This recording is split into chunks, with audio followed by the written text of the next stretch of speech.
Rëshqitje si një rëshqitje ndaj realitetit, dhe me thënë, ne kemi momente pauze që jemi fizikisht diku, po ama mendërisht mund të fluturojmë diku tjetër. A mund t'i besojmë ndonjëherë plotësisht vetes në lidhje me mënyrën si e shohim botën, apo jemi gjithmonë të ndikuar nga faktorë të jashtëm? Unë mendoj që baza më e fortë për të rëshqitur pa u vrarë është vetja jonë, kështu që duhet t'i besojmë vetes tonë në çdo lloj hapi. Animacioni që ishte te ekspozita tregon dy personazhe që janë në natyrë dhe thjesht po shijojnë ato gjëra të vogla, jo gjëra të vogla, thjesht që njerëzit i marrin shumë për të mirëqenia, po janë me aq shumë vlerë. Tani është bërë jeta shumë e shpejtë dhe njerëzit turren, masa më tepër turret ndaj gjërave që konsumojnë shpejt. Edhe kur i konsumojnë shpejt, i harxojnë edhe nuk i kanë si gjëra më, pastaj ankohen. Nëse ka gjithmonë një vepër që duajën, që do doni ta shkatronit sepse ndoshta është më e sinqertë se ç'duhet dhe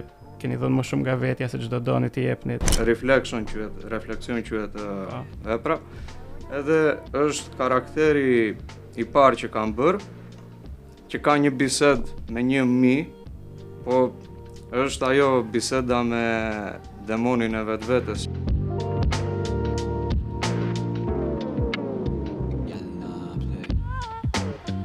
Në këtë episod të Apostrof kam kënaqësinë të kem të ftuar dy artistë të rinj, Dea Shubleka dhe Jason Anoni. Mirë se erdhët në Apostrof. Mirë se u gjetëm. Po më mirë se sa t'ju prezantoj unë, do ishte ta prezantonit ju veten dhe dua t'ju pyes, nëse dikush ju pyet me çfarë merreni ose çfarë bëni, si do ta prezantonit veten. Kjo të prezantuarit është pak e vështirë për ne, sepse ne jemi artistë vizuale dhe jo çdo kush na kupton tamam se çfarë bëjmë. Përveç se masa kupton në pjesën e të punësuarit, të qenurit 8 orarsh, një punë fikse, ose të qenurit në një biznes ku shet një produkt të caktuar, ne nuk na përfshin kjo lloj botë kuptimi, jemi komplet ndryshe, nuk kemi rregulla në punë, punojmë në varësi të ndjesive, të reflektimeve tona të brendshme, dhe këto i sjellim në formë nëpërmjet artit. Në rastin tim me instalacion, foto, skica, kudo që unë e shoh të arsyeshme të shpreh atë që ndjej nëpërmjet mediumeve të ndryshme të artit. Mua zakonisht kur më pyesin me ç'a merresh,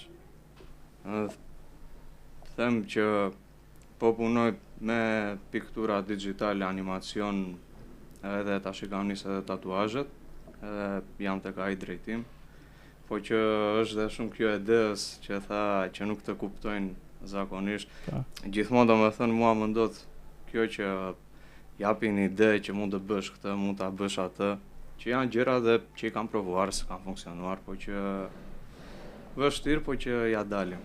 Ne pikë së pari nuk e shohim artin si një produkt për ta shitur, si thuash.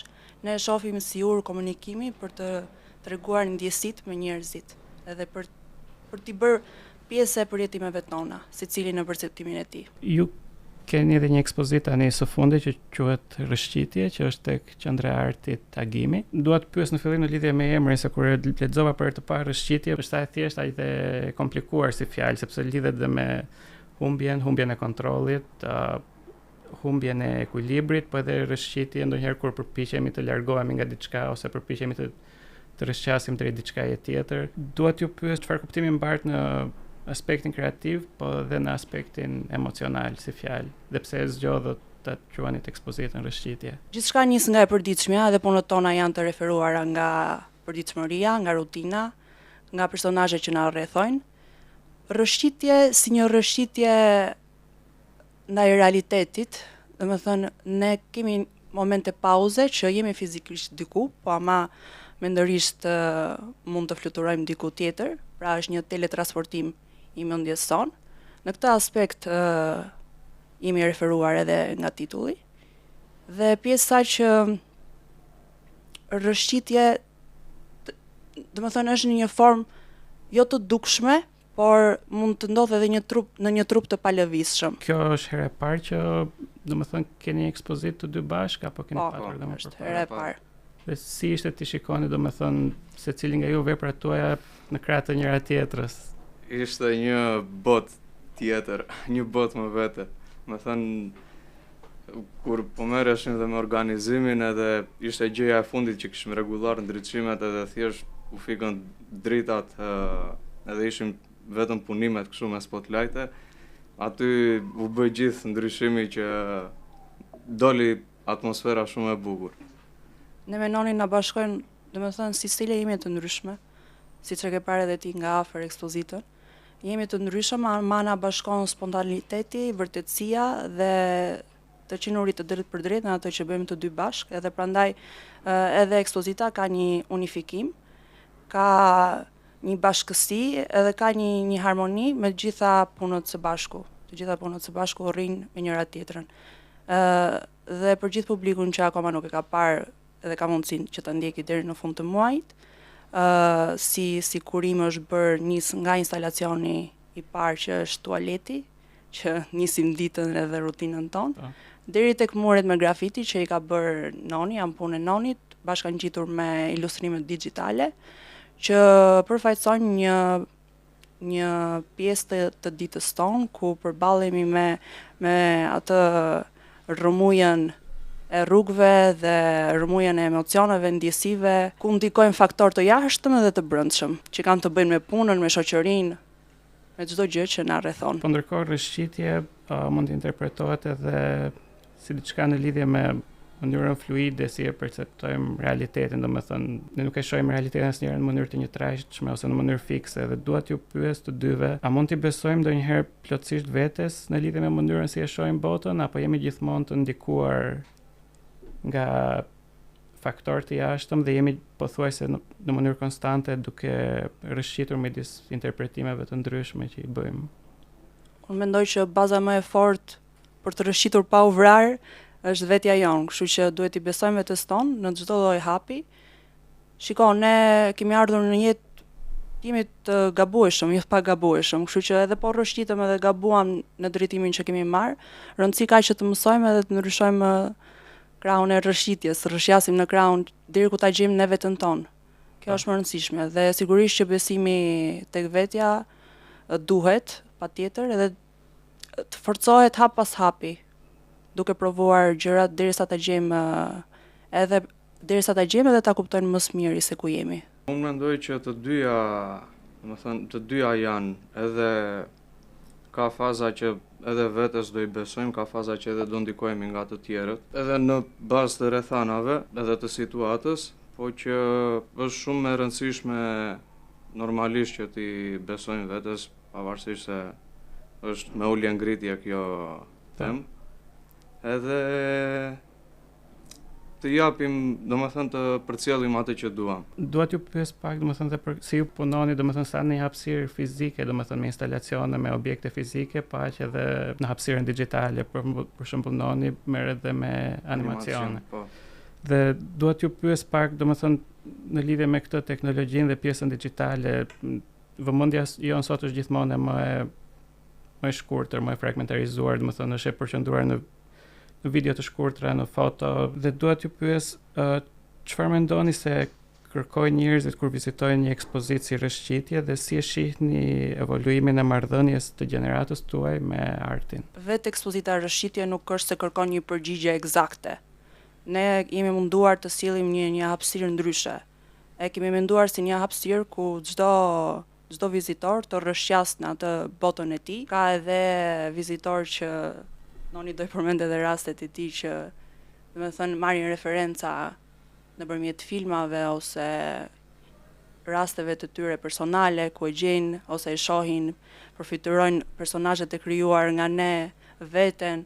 Këtë kemi dashur edhe ne që të paraqesim edhe të përcjellim tek të tjerët. Edhe vizitorët që i shohin se rrëshqitja është, do thuash si një traditë për kulturën, për identitetin, për shoqërinë, edhe si lindin idetë. Në rastin tonë, si lindin idetë për të krijuar diçka dhe për ta sjellën formë. Ato që mendojmë ne sillin formë. Ka njerëz të tjerë që bëjmë punë të tjera, kjo është puna jonë edhe këtu jemi të fokusuar, domethënë, për të bërë gjërat që nëpërmjet ndjesive ne formojmë diçka të caktuar. Kush janë rastet? Në fakt, mua më është bërë qefi se goxha veta më kanë thënë, madje edhe dje më tha një djalë që merret me art, edhe më thotë që më kujtojnë se këtë po i thosha edhe des që parë, Më kujtojnë ca episode, më thotë që ishte kështu një gocë goth, më thotë me jetë shumë. Edhe s'po më kujtoj. Edhe kur futet në internet dhe kërkon MTV's Downtown që në ato kartun, Po. edhe më është bërë shumë qefi se edhe unë jam inspiruar shumë nga ajo, edhe shef atë që edhe, domethënë, ngjanson në disa gjëra edhe me njerëz të tjerë. Po. Edhe është, domethënë, si një lloj marrëdhënie me publikun. Ndodh ndonjëherë dhe e kundërta që për shembull të ketë njerëz që vinë e shohin ekspozitën, shohin veprimet tuaja dhe të thonë domethënë që nuk e kuptova ose çfarë ke dashur, kjo pyetje e tmerrshme, çfarë ke dashur të thuash. Deri tani jo për t'u treguar, me shumë modesti po e themi që na kanë kuptuar edhe është përcjell ajo natyrshmëria e punëve tona, sepse jemi munduar edhe siç thash fillim, këtë e kemi si karakteristikë kryesore që jemi të vërtetë në ato që bëjmë edhe mendoj që është përcjell deri tani më së miri. Nga feedbacku që kemi marr, janë ndjerë si një hapësirë të tyren, e kanë bërë të tyren. Ka edhe vizitorë që kanë ditë mbi një orë aty edhe jemi bërë edhe me rak, kemi shkuar, kemi parë çfarë po ndodh. Po thjesht është një rrëshitje, si thua, kanë rrëshitur në atë botën e tyre dhe këtë edhe si thelb nuk është është një hapësirë për të gjetur një kuti, për ta krijuar një kuptim, jo për ta gjetur atë, sepse kuptim në përgjithësi edhe jeta vetë është subjektive, nuk është se ka kuptim specifik. Por ne i japim kuptim asaj nëpërmjet narrativës tonë personale dhe jo vetëm. Ju përmendët, domethënë pak më përpara që përpiqeni të sillni dhe pjesë nga jeta e përditshme e njerëzve. Po, a mendoni që ka gjëra që ne në jetën tonë, në përditshmërinë tonë shpesh i kalojmë pa i vënë re dhe që në fakt mund të jenë shumë të bukura? Mendoj që ka shumë gjëra sepse tani është bërë jeta shumë e shpejtë dhe njerëzit turren, masa më tepër turret ndaj gjërave që konsumojnë shpejt. Edhe kur i konsumojnë shpejt i harxojnë edhe nuk i kanë si gjëra më, pastaj janë kohën. Edhe vetë njeriu si qenie është shumë komplekse dhe nuk ka shumë pak njerëz që përpiqen të kuptojnë ose të thellojnë, të analizojnë diçka të caktuar, qoftë edhe me njerëzit, me të afërmit e tyre. Edhe në lidhje me përgjegjësitë që kanë në punë, në shoqëri, kudo. Edhe kjo si fenomen më bën pak pesimiste për jetën, por sigurisht që ka edhe njerëz pak kica që mendohet edhe thellohet për më shumë. Sepse thellimi edhe analiza krijon një bazë, të tjerat pastaj zhduken shpejt. Edhe shpresoj që njerëzit të ndërgjegjësohen, sidomos brezi i ri, edhe pse kanë vënë re që janë shumë të vetëdijshëm, brezi i ri që kalojnë shumë gjëra pa, si thuash, pa u vënë re ose pa u përjetuar në thellësitë të tyre, por që nuk veprojnë. Kjo është e keqja. Po pse mendoni që domethënë janë të vetëdijshëm por nuk veprojnë? Janë të ndikuar nga presioni i kohës, janë të ndikuar nga presioni i kërkesave të njerëzve, nga presioni i të kërkuarit fakte për të vërtetuar diçka të ndjerë. Ndjesia nuk jo gjithmonë faktohet. Kurse njerëzit përpiqen që gjithmonë në çdo rast që ndodh, faktoje, ma trego. Përndryshe nuk ta quaj që ka ndodhur. E shikon ndonjëherë artin tënd dhe krijimet e tua edhe si një lloj proteste ndaj këtyre gjërave, ndaj kësaj jetës së shpejtë, ndaj konsumerizmit të egzageruar? Shumë, po, teknikisht po. Se është, domethënë, edhe personazhet që kam te ilustrimet ose edhe te animacioni janë shumë jashtë nga kjo. Okej, janë pjesa që janë në vende urbane, por për shembull animacioni që ishte te ekspozita tregon dy personazhe që janë në natyrë dhe thjesht po shijojnë ato gjëra të vogla, jo gjëra të vogla, thjesht që njerëzit i marrin shumë për të mirëqenia, po janë me aq shumë vlerë. Edhe mesazhi i atij animacioni për shembull kjo ishte respekti për natyrën, dashuria dhe vlerësimi për gjërat për natyrën, që detyrohemi të jetojmë në një jetë urbane me pallate dhe Nëse ka gjithmonë një vepër që duajën, që do doni ta shkatronit sepse ndoshta është më e sinqertë se ç'duhet dhe keni dhënë më shumë nga vetja se ç'do doni t'i jepnit. Cila do ishte ajo, domethënë mund ta përshkruani pak? Do filloj Noni i pari se Noni e kishte Po. Jo, Ishte si gjë kështu. E kemi diskutuar edhe ka shprehur si një që ishte edhe vepër që ishte te ekspozita. Tani nuk e dia do doja ta shkatroja, po që ishte domethënë Ose thjesht Okej, të gjitha të sinqerta janë, më kupton, po që flasim për këtë fat është se ajo domethënë është dhe në kontrast me punimet e tjera që janë më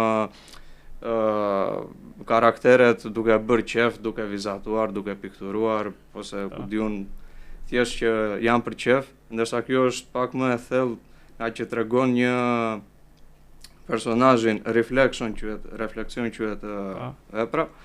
Edhe është karakteri i parë që kam bërë, që ka një bisedë me një mi, po është ajo biseda me demonin e vetvetes që thonë që e pranon veten domethënë me të mirat dhe të këqijat që ka.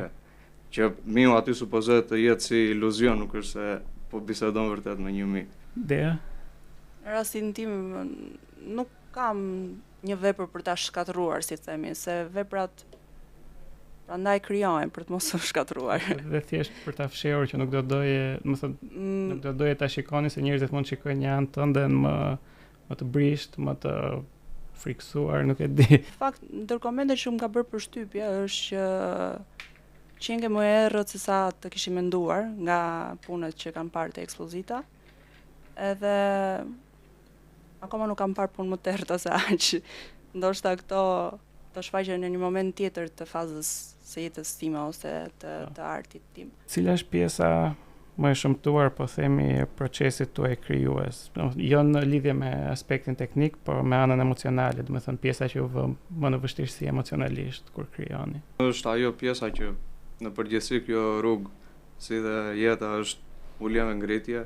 Pastaj varet edhe nga faktorët e jashtëm ose nga dita, varet nga shumë gjëra. Siç thamë edhe më herët, krijimi i bazës së fortë vjen nga vetja. Po e njohë veten ashtu siç je dhe po e pranove mbi të gjitha, nuk ke më ndikime dhe nuk ka, sidoqoftë do ketë çdo lloj pengese, do ketë shumë peripeci për të arritur atë që do, por duke i qëndruar besnik vetes tënde dhe duke mos bërë kompromise për ta shndruar atë në një gjë tjetër, mendoj që edhe këto gjërat e shëmtuara që na dalin rrugës i fshim me gomë dhe vazhdojmë përpara. Është e vështirë të jesh i ri në moshën tuaj dhe të bësh art në Shqipëri dhe në Tiranë? Është shumë e vështirë, sikudo arti është i vështirë për tu arritur dhe për tu definuar si gjë. Se shumë pak njerëz, siç tham fillim, nuk është se e shohin si një gjë të favorizuar apo shumë, sidomos kultura jonë në Shqipëri, që është, duhet thënë, e varfër, dhe ka shumë mungesa aktivitetesh, edhe pse kohëve të fundit kanë filluar të jenë më aktive dhe më të nxitur për të nxjerrë gjëra, edhe pse i marrin diku, referojnë diku, por s'ka problem, kjo është gjë e mirë. Rëndësi ka që po aktivizohen edhe po gjallërohet në një farë forme ky rrethi jon i vogël i artit. Dhe mendoj që jemi në rrugë të mirë, tani do e shohim në vazhdim, por që me në krahasim me çka qenë, mendoj që ka shpresë për më shumë, edhe besojmë te kjo gjë, edhe në vendin ton, edhe pse kemi pak kënaqësitë tona, nuk kemi nga ato që themi do ikim nga vendi ose do largohemi. Jo, do mundohemi që ato që bëjmë ne ta shfaqim këtu edhe pse jo, të jetë edhe për ata një hap më tej. Noni, është e vështirë. Do thosha se është okay, domethënë duhet edhe të përshtatesh normalisht, po që nëse ka edhe komunikim, bashkia bën fuqi, kështu që do ishte pikërisht. Kështu që po të ketë më shumë, domethënë më shumë bashkëpunime dhe të ndihmojnë njëri tjetrin edhe rrethi. Ka mjaftueshëm hapësira, qoftë hapësira fizike, po edhe hapësira ekonomike, financime, fonde. Po, ka, domethënë për shembull mjaftueshëm nuk jam, por që ka pika ku ne mund të zgjasim dorën. Po, në qoftë se rrëshqitja nuk do ishte ekspozit, po një gjendje shpirtërore, një gjendje caktuar psikologjike, Si do ishte të jetoje brenda saj për një periudhë të caktuar kohe? Do ishte ajo parajsa ideale, Po, se ne rrëshjasim aty ku duam vetë, nuk rrëshjasim aty ku nuk e gjejmë veten. Edhe kjo do ishte bota jon, do ishte ajo rrëmuja jon, kaosi jon emocional i përjetimeve, çdo gjë e krijuar vizualisht nga ne, sepse në botën reale është më vështirë të krijosh vizualisht të bukurën. Po. Duhet ta siç thotë edhe një shprehje, shif me mendje, jo me sy, se syri pastaj shef tjetër gjë, mendja tjetër gjë, dhe ne të pjesën e kreativitetit dhe pjesën e imagjinatës e kemi të zhvilluar për të krijuar një botë tjetër brenda kësaj reales. Noni për ty si sa dea parajs, unë do doja gjithë jetën të jetoja aty brenda asaj rrëshqitjes. Do ishte si të ngjante pak ati animacionit, apo jo që ishte edhe apo Çfarë ishte e përfshirë aty? i gjitha? E gjitha. Ti e fundit, kur dikush del nga ekspozita, po jo vetëm nga ekspozita, edhe pasi ka parë punët tuaja, pse mendoj do keni edhe ekspozita të tjera në të ardhmen. Çfarë shpresoni që të marrin me vete mbasi largohen? Inspirim, edhe të jetë diçka, domethënë që të jetë një eksperiencë që ja vlente, edhe të ketë impakt. Po. Të marrë me vete një udhëtim të ditë të shkurtër, por që mbase mund të qenë edhe i gjatë. Udhëtim. Faleminderit që ishit Shumë pjesa e faleminderit. Apostrophe. Faleminderit. Faleminderit juve. Ky podcast mbështetet nga Abi Bank.